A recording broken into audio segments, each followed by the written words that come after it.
What is up, my fellow Kryptonians? Welcome to my Superman and Lois episode 13 review, breakdown, and recap. So, today's episode, I believe this would have been the original episode that would have ended things for Season 1. Not saying that the plot in this episode would have ended things, but originally, Season 1, if I remember correctly, did just have 13 episodes before it was given 2 more. So, this episode I really liked it. It may not have felt like so much action was going on compared to previous episodes that I feel like some people were used to. In fact, I feel like the past couple of episodes were almost, even though I love the pacing of Superman and Lois, almost too fast-paced with my comments of how it felt like finale-ish, but this episode brought it back down to this kind of equilibrium mode where it developed things on all fronts. But anyway, without me rambling too much, let's actually talk about the details of this episode, break it down, discuss it, and as always, I would love your comments down in the comments below. I read every single one of them. Really intrigued to see what you guys thought of this episode. My Flash review will be out on Thursday, so that's tomorrow. Just because, yeah, like, I need some time to digest that finale, and hey, you know, it's not like we're getting more episodes, so I'm sure you guys can wait for that. Pressing on with bullet point number 1, and that is, of course, with what I've written down here, Edge remembering flashbacks to him and the red beam in the fortress. I don't really know what else to call it other than the red beam. I really enjoyed the Morgan Edge flashbacks this episode. Did that young actor, by the way, just remind anyone of Timothy Chalamet? I always forget which way around that is, but, no, yeah, I just feel like he's actually really good, but also he looks really like him. We get more of the freaking Zetero dickhead father mode because, oh god, it's just, I wish he would just stick it to the man, so to speak, stick it to the father, just like, screw you, dad. Just screw you. Like, there's quite a few people, and, you know, I can completely understand all perspectives, but I hope the people who initially saw Morgan Edge as they were really hoping he would just be a human. I get what people were saying there, but I really hope people kind of come around on that a little bit now, because I feel like the backstory and context they've given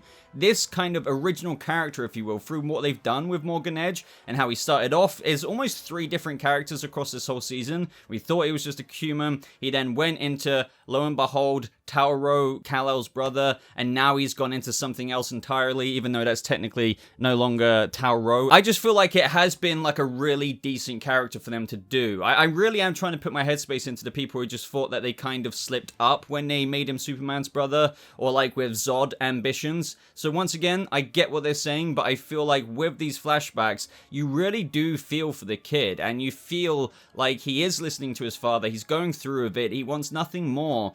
Just like a lot of real relationships in real life than their father's approval, even when they have to put up with so much crap from said father relationship. And then, towards the end in these flashbacks, when he's just wanting to see his mother, you see these little inklings of good in Kal-El, and how he could have been just like Superman. For me, this is a story that is told very well in this season, with interesting twists and turns. I personally really liked it, and yet again, they've done something new with that character, with only 2 episodes left to go. This obviously continued with, after that flashback, Superman questioning Kal-El, aka Edge, with what happened to the Eradicator, because seemingly to him and even the audience, with what he was doing there, I was wondering at the end of my review, it's just like, what was he actually doing? Is it going to be the case of, well, when a mind goes into a human host from Smallville, they get Kryptonian powers, so in turn, will this stack upon stack upon stack onto Morgan Edge and Kal-El, so since he's hosting loads of minds in there, he's just going to become super powerful? I was kind of half right there. It's interesting. He's become the Eradicator, which is a comic book character, but once again, I don't really feel like I'm going to bother diving into the backgrounds of that character, because if anything, he's actually a good character. But the thing is, as I always say, adaptations, comic book adaptations into live action, very clearly here, quite different, but they kind of do little strokes of paint from various stories. So after that brief conversation between Kal-El and Superman, we're at the Kent farm, where they're going around the cover story and how the DoD is going to stick around for a bit longer than they planned, shutting down the mines for all of that ex-kryptonite. But once again, there's quite a division of scenes. Like, they were really kind of scattered throughout this episode, which I feel like was a nice balance. I feel like what some people were pointing out in the last episode, of which I understand, because I was quite a fan, and I still am, of the Cushing storyline, yet some people were saying in my comment section of last week, this is what I mean, I read all your comments, I really do appreciate your insight as well, saying I think mixing some of that family time, you know, using the water spray over each other, kind of wholesome feeling. Amongst all of the finale-esque action, I think threw some people off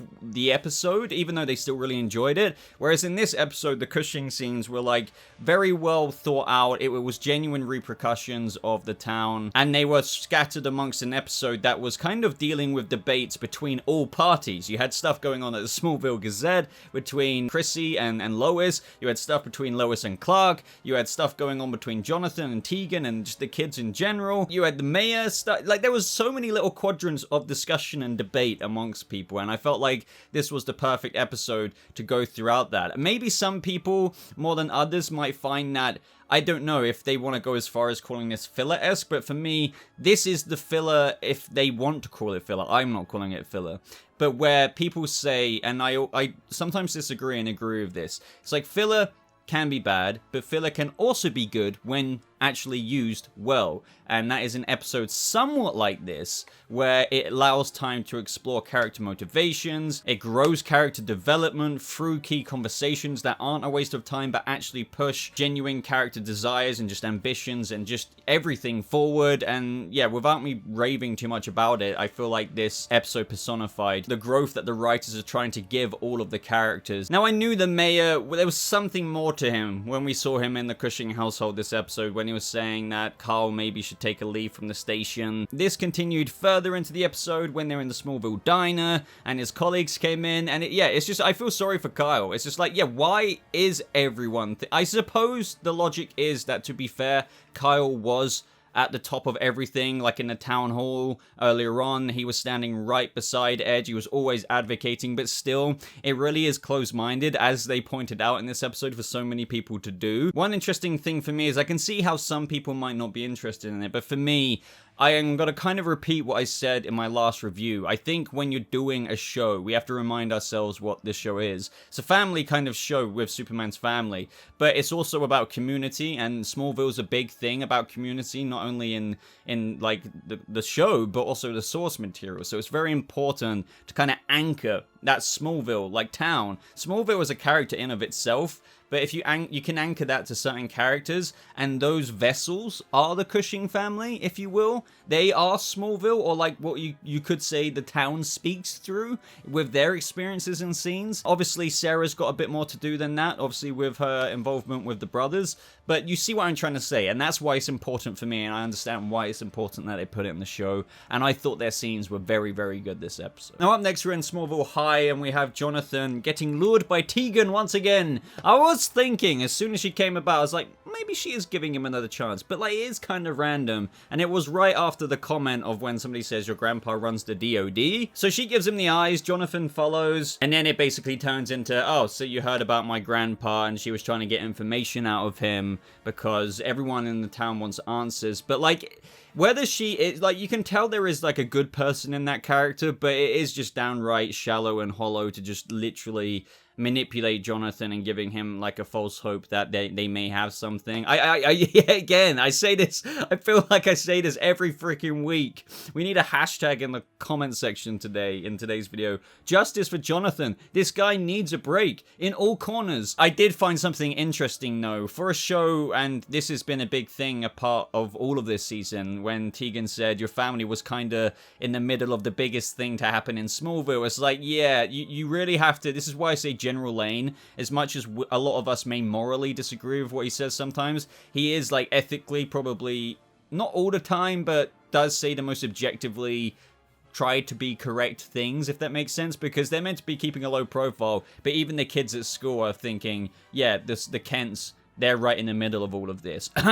That should not be the case when that's Superman's family. So it is very dodgy, and that's why, obviously, this episode, General Lane was struggling to really help his daughter with the whole story situation. And one of my favorite things about this episode, once again, is just the kind of dilemmas that were popping up everywhere. You saw, when you can see sense on both sides of character predicaments, if you will, that's when you know the writers have done a good job. But also, meanwhile, we have Sarah and Jordan missing school as well. This just ended up kind of being a little bit of a fluffy romantic scene. I know some people find this cringy between them both. You would have thought maybe I would as well, but I think it's just because I really like both these actors, and I'm also really like these characters being together. I think what they've tried to write has worked on me. That's all I can say. I like it. I'm invested in it. And I didn't think I would be. It's like, you know, would I really be invested in like a high school relationship? But no, like when I'm watching this show, you're meant to, like, that's what they're trying to do to you. They're trying to make you care about these characters. They're trying to make you care about Jordan and how he's finally found Sarah and they're connected. So I'm into this. And there's still some spice to come. Like, she still doesn't know that literally her boyfriend is the son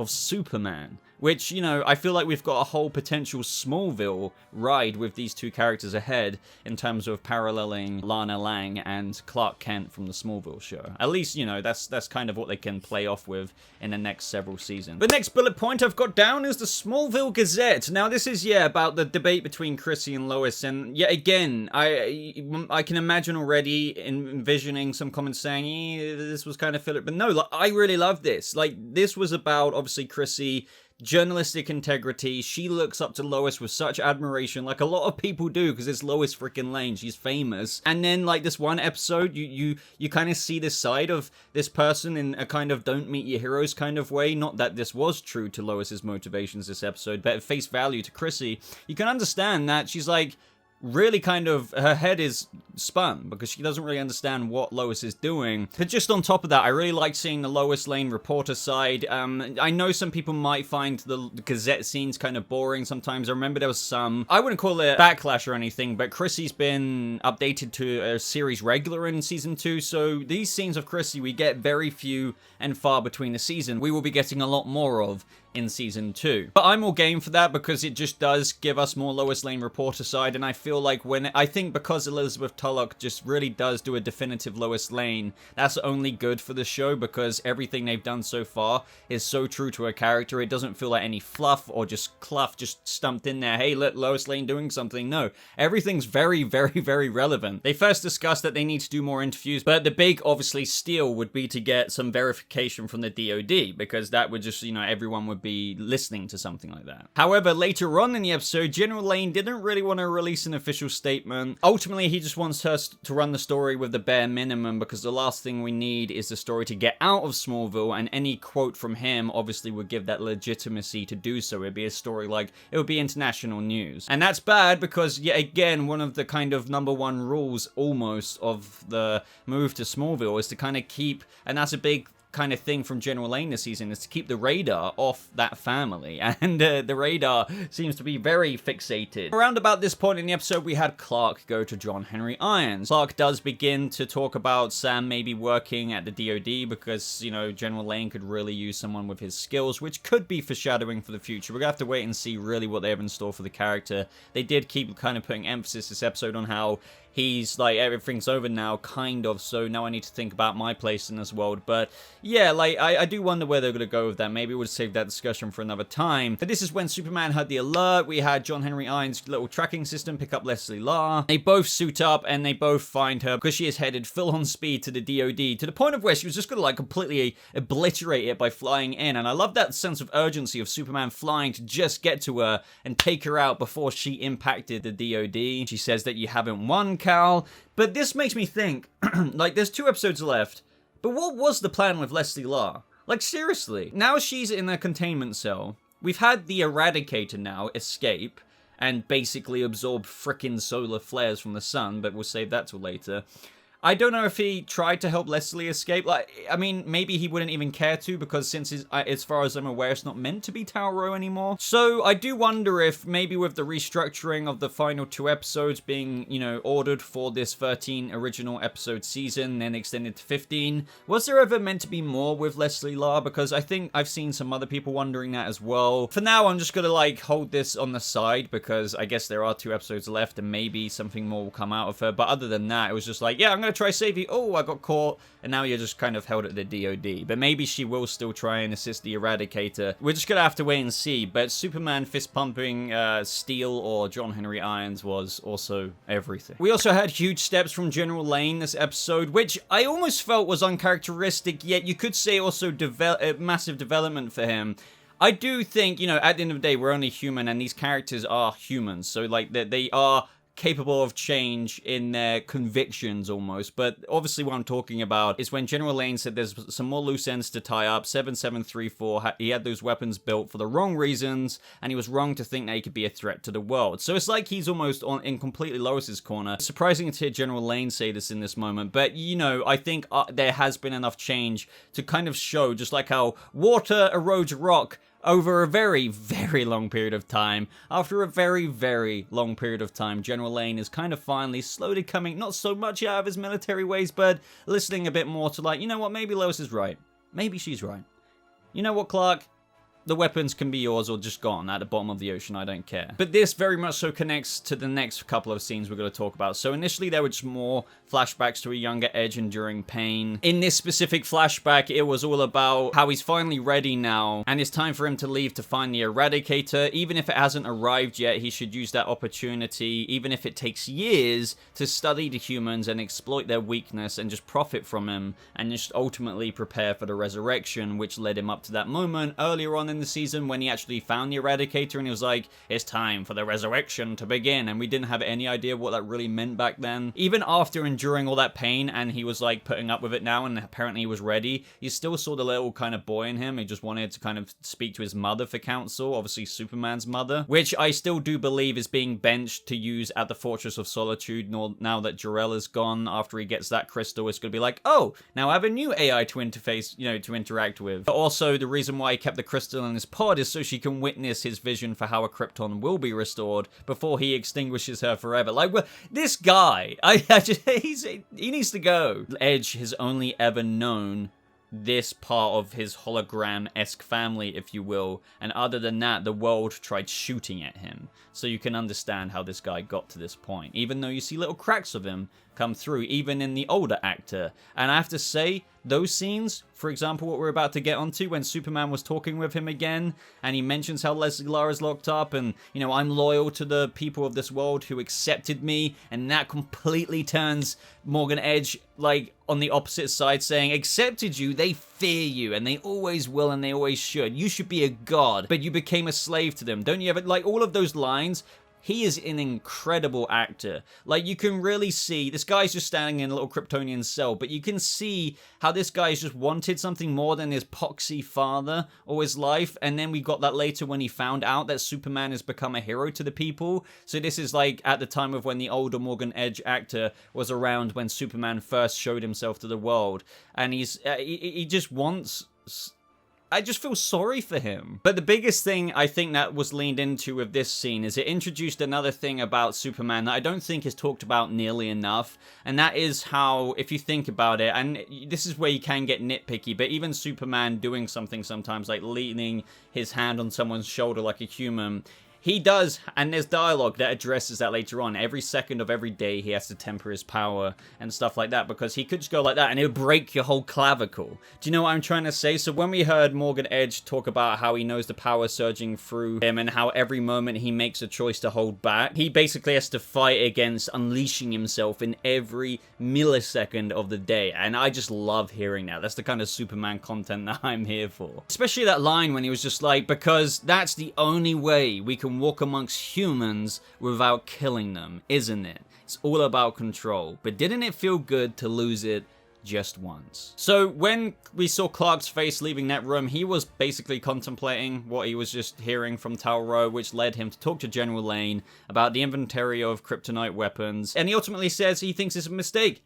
Thank you. See, look, I want to be the guy who's like, yeah, this is morally wrong, like, way more with Lois and stuff, but I just can't. Like, no matter what, this is a very, very, like, respectable decision from that Superman made about keeping kryptonite weapons around, because it's literally... it would be dumb not to. I want to be all romanticized, whimsical, like, oh no, it's fine, like, you know, we have to believe that he can, and as Lois's point is, that he proved that he can be brainwashed and still come back from it because he's Superman, but there's still the what if. And if that one what if happens, the world ends. It can't get more simple than that. So, we need to have some kind of backup. And even General Lane was like, Clark, you're not the enemy. But I could have been. It's so funny how these characters now contrast each other from, and have swapped sides from when they were originally at. So now they're here in between all this, and yet again, like every time I watch it, it says extended cut, so I do wonder if some scenes that I talk about aren't the scenes that you may have seen watching it live with the commercials, because they don't include the extended cut in that, because I believe it'll go over the commercial kind of slot in the TV, whatever. But anyway, John was spray painting his armor, putting Natalie's design on it. For a second, I did wonder if he was going to put the S on there to suit the comic book counterpart, but at the same time, that would be kind of very weird to do in the live action version, at least for now, because why would he try and put an S there when we've already got a Superman? But that's when General Lane rings up and tells Lois about Clark, and how he's actually, it's so funny really, because he's actually worried about Clark because he gave him the go-ahead for the 7734 kryptonite weapons program. So then, this led to Lois coming in, and I love the tenacity. I've said this before, but you think she's gonna be mad at the kids, but no, she's mad at Clark. And that parenting, it's like, you know, they say mums have eyes in the back of their heads. When Jonathan was just lurking in the background, he was like, go upstairs, Jonathan. This was all perfect. I felt like there was completely understandable points on both sides of the argument here. The people of this world deserve a chance to defend themselves from the one thing I can't save them from, which is himself. Lois is kind of like, yeah, but if we keep those weapons around, then all those psychos that exist, all those wrong people will get their hands on them, and then what do we do? So it's just like, that is a good point.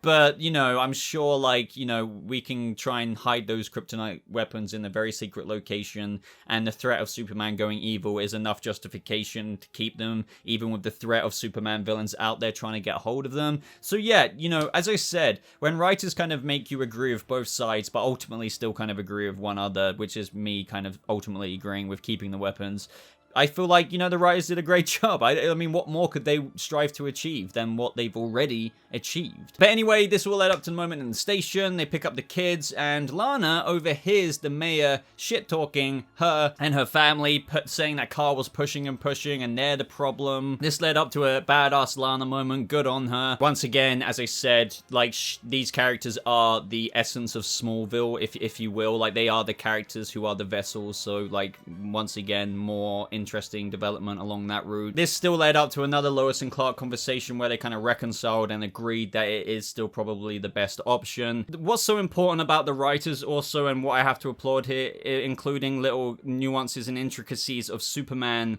kind of just, it's not lore, but it's just like further context of what he has to deal with, I feel like really elevates their Superman up in this show, because it's important to talk about how Superman has to deal with that, and it elevates Superman up as a character to be kind of more of like a pinnacle and put on a pedestal. It's like, this guy is meant to be the epitome, right, of like truth, justice, the American way, the good guy, and I feel like stuff like this only furthers that into believing that this Tyler Hoechlin is a guy who you can believe is Superman. But the compromise meant that she didn't want to trust the DOD with that, which is fair enough. I can agree with that. So they trusted John Henry Irons, and I was like, I was like, I don't even know you right now. But right at the end of the episode now, more Morgan Edge flashbacks. So we see that conversation between him and his father again, as I mentioned earlier, about the House of El and how the people view him as a hero. It's almost like, why have I been doing all of this, and why am I not like a hero? Like, why? You can imagine all the emotions going through Talro's head right there. Like, why does the world love him, yet I was shot at on the English countryside? But an important thing to remember here is that Talro says, I don't need to do this your way, father. And Zeta-Ro was like, you're going to ruin the resurrection. And then Talro's like, I'm just not going to die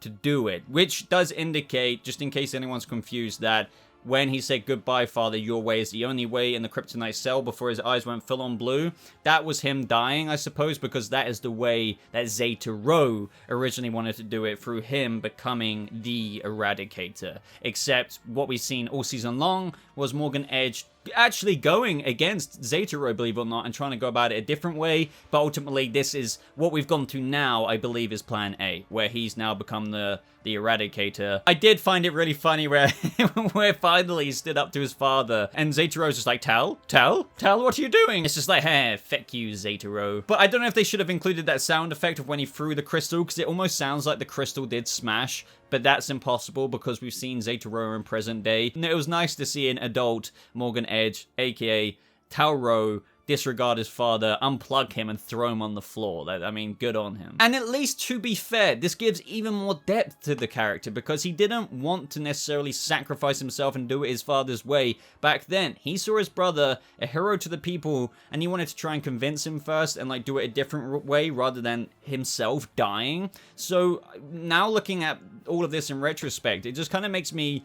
Even though that was still a villainous thing to do, and, like, what he was trying to do was a bad thing, like, get rid of Earth and bring it into a new age Krypton, he still wanted to divert from Plan A and go to Plan B and try and get his brother on board, and you can understand the motivations behind that. Either way, though, we see him basically kind of get taken over into full Eradicator mode. He kind of submits to what his father said, which is even further sad to the point, I think, because he says, your way is the only way, which is something he did disagree with, but now he's just kind of succumbing to it, and he says, goodbye, father, and then he goes full-on Eradicator. His vitals are gone, they're not registering anything, which is kind of further meant to, I think, personify how now Morgan Edge's body is just a vessel for the Eradicator itself. Superman tries to find him in space through scanning, but little did he know that he's actually behind the sun, literally absorbing solar flares. So I thought, God, this is actually kind of dodgy. If he's absorbing too much of the sun, then we're not going to survive on planet Earth, because the sun needs to burn. Do you know what I mean? But I don't think he was absorbing that much, but he was absorbing. This is bad, because he's already so powerful that somehow he bypassed, I guess, the Kryptonian cell. Now, at least we know there is a slight logic explainer through how powerful he is at the end of the episode, because yes, he is absorbing so much radiation from the sun that he is going to be leagues more powerful beyond Superman, which will definitely in turn lead to Superman not being able to take care of it himself. He will need John Henry Irons' help, but not only that, it's very handy that they kept the Kryptonite 7734 arsenal, because they're gonna bloody need it to take down the Eradicator, which, as I said, is kind of like a comic book character, but nothing like what we're seeing on this show, basically. So everyone, I've been rambling enough in this review. Absolutely spectacular episode. It may not have been the most action-packed, as I said, but I would say in terms of, ticking a lot of boxes, it just did all of it for me. I'm also very happy that I feel like 2 more episodes is the perfect thing to do. We've now got like a renewed threat in Morgan Edge, aka Tauro, aka, and now the new Eradicator, the Eradicator. Initially, I was concerned, I will voice this, that, oh, you've now just introduced an even bigger villain, and we've only got 2 episodes to deal with him. Nah. I feel like it now is like, oh no, wait, so he is kind of a big kind of villain, but it's kind of like, it's their final win, so to speak. It's his last punch that he's got to try and do to try and fulfill the plan, but we all know it's not going to work, obviously, because the show's going to carry on and Superman's going to carry on. But it's, I feel like a really organic way to end the show. The final boss battle, they've got the means to tackle him. It's going to cause a bit of friction, I'm sure, and a bit of problems, obviously, but I do wonder about some twists and turns that they might have, like, will someone die? Could that be someone like Kyle? But I don't know if they're going to do that, but I feel like they do need some kind of painful stake in this episode, or should I say the final 2 episodes, because, you know, just solving the problem is one thing. I mean, fair enough, like all happy endings, but I do feel like somebody needs to bite the dust. Something bad needs to kind of happen. And I know Tauro and the tragedy that's been shown through the context of the flashbacks is tragic enough, in my opinion. I still feel like we need some larger shock. I would love to know your thoughts on that. But other than that, guys, like this video if you did enjoy. Make sure you subscribe to stay up to date with all further Superman and Lois reviews, breakdowns, recaps, and discussions. Check out the links in my top pinned comment. Follow me on Twitter, Discord. I have a whole Discord server and other places to follow me. But thank you so much for watching. I hope you all have a lovely rest of your day. And I'll see you fellow Kryptonians in the next video. Goodbye.